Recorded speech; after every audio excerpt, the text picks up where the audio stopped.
Hello everyone, जय माता दी सभी को। कैसे हैं आप लोग? माता रानी की कृपा से स्वस्थ होंगे, यही उम्मीद है। माता रानी आप लोगों को हमेशा कृपा दृष्टि बनाए रखे। आइए जानते हैं कन्या पूजन किस प्रकार से करना चाहिए। कन्या पूजन में छोटी छोटी बहुत गलतियां कर देते हैं हम लोग, तो हमको नहीं पता होता है कि क्या कैसी कितने साल की कन्याओं को हमें बुलाना चाहिए कन्या पूजन में, कब कन्या पूजन करना चाहिए और कितने लांगूर खिलाने चाहिए और कन्या को क्या दक्षिणा देनी चाहिए और कैसे किस प्रकार से पूजन करते हैं, जिससे माता रानी की कृपा दृष्टि हमारे घर पे बनी रहे और हमको ढेर सारा आशीर्वाद देते जाए।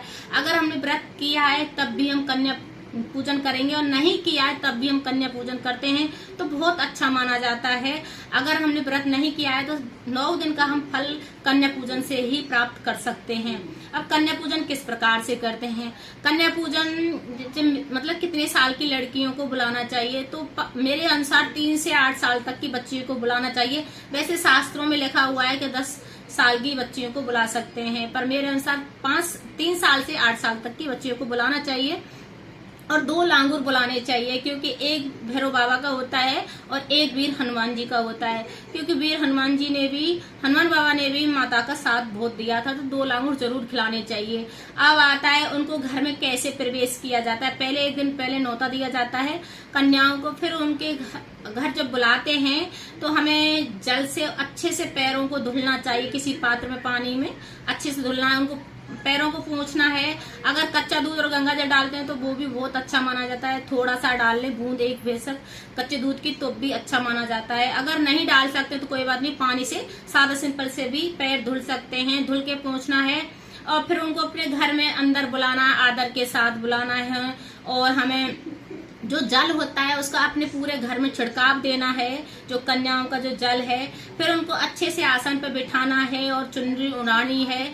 और सबसे मेन होता है कि हमें तिलक करना है कन्याओं का, और हल्दी से उनके जो अंगूठे होते हैं उनको पूजन करना जरूर चाहिए। हल्दी से पूजन करना चाहिए, बहुत अच्छा माना जाता है, क्योंकि साक्षात वो देवी होती हैं जो हमारे कन्याओं के रूप में हम पूजते हैं। फिर उनको आदर के साथ हमें खाना खिलाना है। खाने में क्या खिलाना चाहिए? हलवा पूड़ी, खीर का भोग लगाया जाता है माता को। जो भी लगाया जाता है उसको कन्याओं को पूजन खिलाया जाता है। कन्याओं को जब पूजन करते हैं वही खाना हमें उनको खिलाया जाता है। उनको अच्छे से भेंट देनी होती है, जैसे अच्छे से गिफ्ट देने होते हैं। गिफ्ट में कुछ भी उनके यूजफुल पेन, पेंसिल, रबड़ वगैरह कुछ भी दे सकते हैं, जिसके जैसी सामर्थ्य के उसके अनुसार दे सकते हैं। वैसे गेहूं, एक थोड़ा सा अनाज जरूर देना चाहिए। गेहूं या चावल कुछ भी देना चाहिए बच्चियों को, 1-1 मुट्ठी दे सकते हैं। पैसे भी देने चाहिए, 1 फ्रूट देना चाहिए, केला वगैरह कुछ भी देना चाहिए बच्चियों को। अब आता है जब हम बच्चियों को विदा करते हैं कन्याओं को, तब हम सारे परिवार को उनसे आशीर्वाद लेना चाहिए और उनसे बोलना चाहिए कि आप हमारे घर आती रहना, माता आती रहना, ऐसे बोलना है। और फिर उनसे जब विदा देते हैं तो जैसे खोंचा निकाला जाता है, तो जो घर की जो लेडीज होती है, क्योंकि वो लक्ष्मी का रूप होती है, तो अपने पल्लू में उनसे जैसे चावल ले लेते हैं या गेहूं ले लेते हैं, एक कटोरे में भर के। जितनी भी बच्ची आती हैं उनसे सब अपना खोंचा निकाल के उनके झोली में रख देती हैं।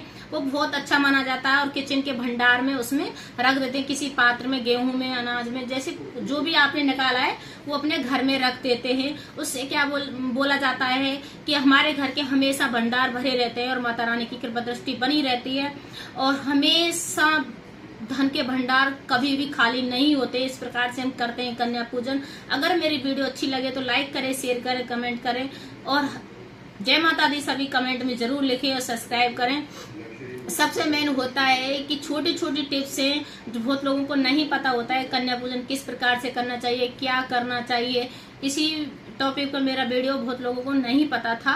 और पता हो तो भी जान सकते हैं, ऐसी बात नहीं है कि नहीं जान सकते। जय माता दी सभी को।